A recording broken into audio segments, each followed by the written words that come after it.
દોસ્તો, ગુજરાતી કલાકાર તરીકે કરોડો રૂપિયાના લગ્નના ખર્ચે એમ કહી શકાય કે માયાભાઈ આહિરના દીકરાના લગ્ન થયા હતા. ત્યારે માયાભાઈ આહિર અચાનક હવે લગ્ન બાદ રેડી પડ્યા છે. ત્યારે દોસ્તો, આ વાત સોશિયલ મીડિયા પર હાલ ખૂબ વાયરલ થઈ છે. દોસ્તો, આ માયાભાઈ આહિર ખૂબ દયાળુ સ્વભાવના છે. એમના દીકરા જયરાજભાઈના લગ્ન સમારોહમાં ખૂબ મજાનું આયોજન કરવામાં આવ્યું હતું, જેમાં અનેક મહેમાનો ઉપસ્થિત રહ્યા હતા. ત્યારે માયાભાઈ આહિર હવે ભાવુક થયા છે અને એના દ્રશ્યો ખૂબ અલગ સર્જાયા છે. ત્યારે દોસ્તો, આજના વિડીયોમાં અમે તમને આ તમામ બાબતો વિશે વાત કરીશું. માટે વિડીયોમાં આગળ વધીએ તે પહેલાં વિડીયોને કરી દેજો એક લાઇક, અને ચેનલ પર જો તમે નવા છો તો નીચે રહેલું બેલ આઇકન દબાવીને અમારી યુટ્યુબ ચેનલને અવશ્ય સબસ્ક્રાઇબ કરી લેજો. સાહિત્યની દુનિયામાં જેમણે પોતાની એક અલગ આગવી ઓળખ ધરાવે છે, ત્યારે એમાં કીર્તિદાન ગઢવી સહિતના અનેક કલાકારો આ માયાભાઈ આહિરના દીકરાના લગ્ન સમારોહમાં ઉપસ્થિત રહ્યા હતા. ત્યારે દોસ્તો, અચાનક હવે કીર્તિદાન ગઢવી સાથે માયાભાઈ આહિર તો ભાવુક થયા જ હતા, પરંતુ હવે માયાભાઈ આહિર પોતાના જૂના દિવસો યાદ કરતાં પણ ભાવુક થઈ જાય છે. આ દ્રશ્યો કંઈક અલગ જ સર્જાય છે, કારણ કે માયાભાઈ આહિર એક સામાન્ય પરિવારમાંથી આવીને અત્યારે ગુજરાતમાં ખૂબ સારું ગૌરવ ધરાવે છે અને ગૌરવપૂર્ણ સ્થાન પ્રાપ્ત કર્યું છે. ત્યારે હવે એમના જૂના દિવસો યાદ કરીને માયાભાઈ આહિર પોતે ભાવુક થયા હતા. ત્યારે દોસ્તો, આ કીર્તિદાન ગઢવી અને માયાભાઈ આહિર વચ્ચેની મિત્રતા પણ કંઈક ઓછી નથી. આ લગ્નમાં એમની મિત્રતા ખૂબ ખાસ રીતે જોવા મળી હતી. ત્યારે એના વિડીયોઝ અને એમની દોસ્તીના વિડીયોઝ પણ સોશિયલ મીડિયા પર વાયુ વેગે ફેલાઈ રહ્યા હતા, જે કદાચ તમે જોયા હશે. 5 દિવસ પહેલાંથી શરૂ થઈ ગઈ હતી આ લગ્નની વિધિઓ. દોસ્તો, સૌરાષ્ટ્ર હોય કે 7 સમુદ્ર પાર કોઈ દેશ હોય, પણ કાઠિયાવાડી બોલીમાં બોલાતા માયાભાઈ આહિર જ્યારે સ્ટેજ પર આવે ત્યારે તાળીઓનો ગડગડાટ શરૂ થઈ જાય છે. ત્યારે આ મંડે નવદંપતિને આશીર્વાદ આપવા માટે એમ કહેવામાં આવે તો ખોટું નહીં હોય કે પૂજ્ય મોરારી બાપુ પણ ઉપસ્થિત રહ્યા હતા.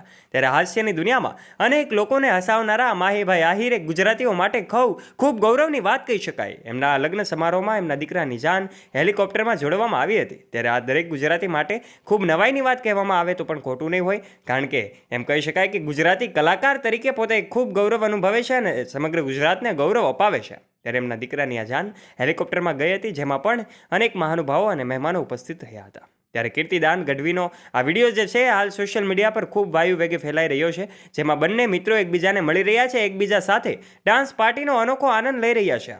સાથે વાના રસમના દિવસે પૂજ્ય મોરારી બાપુ પણ ઉપસ્થિત રહ્યા હતા અને આ નવદંપતિને આશીર્વાદ આપ્યા હતા. ત્યારે જાણીતા અજાણ્યા અનેક એવા મહેમાનો ઉપસ્થિત રહ્યા હતા. દોસ્તો, માયાભાઈ આહિરના દીકરાના લગ્નમાં કીર્તિદાન ગઢવી અને માયાભાઈ આહિર બંનેની દોસ્તીનો વિડીયો પણ હાલ સોશિયલ મીડિયા પર વાયુ વેગે ફેલાઈ રહ્યો છે. ત્યારે આ બંનેની મિત્રતા પણ આ વિડીયોના માધ્યમથી ખૂબ સારી રીતે જોઈ શકાય છે. આ માયાભાઈ આહિરના નાના પુત્ર જયરાજ આતા આહિરના આજે એટલે કે 31મી જાન્યુઆરીના દિવસે લગ્ન થયા હતા. જોકે લગ્નના 5 દિવસ પહેલાથી જ માયાભાઈના આંગણે ફંક્શન શરૂ થઈ ગયા હતા.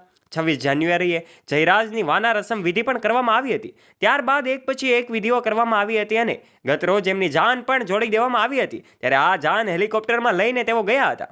જણાવી દઈએ કે જયરાજના લગ્ન જામનગરના આહિર સમાજના પ્રમુખ અને જામનગરના ઉદ્યોગપતિ ગિરીશભાઈ ડેરની પુત્રી નંદની સાથે થયા હતા. 26 જાન્યુઆરીએ જયરાજની વાના રસમ વિધિમાં પણ પૂજ્ય મોરારી બાપુ ઉપસ્થિત રહ્યા હતા અને આ ઉપરાંત વડાપ્રધાન નરેન્દ્ર મોદીએ પણ પત્ર દ્વારા દંપતીના આ સુખી અને સમૃદ્ધ જીવનની શુભેચ્છાઓ પાઠવી હતી. ત્યારે આ લગ્નમાં ગુજરાતના નામાંકિત કલાકારો, રાજકીય આગેવાનો ઉપસ્થિત રહેવાના છે અને રહ્યા છે. ત્યારે જયરાજના પિતા એટલે કે માયાભાઈ આહિરની વાત કરીએ તો તેઓ ભાઈબંધીમાં પણ પાછા પડે એવા નથી. માયાભાઈ ગેટ પર મહેમાનોના સ્વાગત માટે ઊભા હતા. ત્યારે કીર્તિદાનને આવતા જોઈ તેઓ સામા દોડ્યા અને એમને ભેટીને તેડી લેશે. સાહેબ, આ મિત્રતાની વાત છે. ત્યારે ગત રોજ એમનું જે દીકરા છે એમની જાન જોડવામાં આવી હતી. ત્યારે આપનું આ વિશે શું કહેવું છે? આપનું મંતવ્ય કોમેન્ટ બોક્સમાં આવકારીએ છે. વિડીયો ગમ્યો હોય તો વિડીયોને કરી દેજો એક લાઇક, અને ચેનલ પર જો તમે પહેલી વાર આવ્યા હોય તો નીચે રહેલું બેલ આઇકન દબાવીને અમારી યુટ્યુબ ચેનલને અવશ્ય સબસ્ક્રાઇબ પણ કરી લેજો. અને હા, આ વિડીયોને તમારા ફ્રેન્ડ્સ સાથે શેર કરવાનું ના ભૂલતા. ફરી મળીશું નવા વિડીયો સાથે. ત્યાં સુધી આપ સૌ દોસ્તોને જય શ્રી કૃષ્ણ.